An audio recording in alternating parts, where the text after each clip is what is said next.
मैं बस कराची के आला ओहदेदारान से ये पूछना चाहता हूँ कि वो उस टाइम कहाँ होते हैं जब ये गरीब लोग आके फुटपाथ पे बैठ जाते हैं और दुकान वाले गैर कानूनी तजावीज़ात आगे बढ़ा लेते हैं। पीआईबी कॉलोनी में जेल चौरंगी के पीछे रोड पर अचानक क्रैकडाउन शुरू हो गया और उस क्रैकडाउन को इस तरह से किया जा रहा है जिसमें तार वगैरह काफ़ी टूटे हैं, केबल के, इंटरनेट वगैरह के, और लोगों की दुकानों को भी नुकसानात हुए हैं, लोगों के बोर्ड वगैरह ख़राब हुए हैं।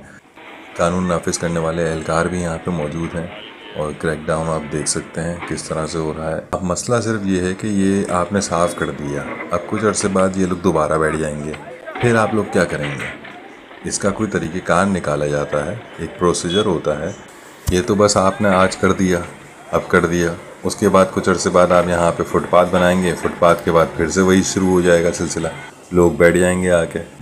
जितने भी ठेले वाले हैं हर ठेले वाले से पूछ लें, कोई ना कोई आके उनसे पैसे लेता है। अब वो पुलिस एहलकार के नाम पे लेता है या ट्रैफिक पुलिस के नाम पे लेता है, जो भी लेते हैं, लेकिन भत्ताखोरी तो अभी भी जारी है। अब ये भत्ताखोरी अगर बंद नहीं होगी तो गैर कानूनी तजावीज़ात तो बढ़ती ही रहेंगी इस तरह से।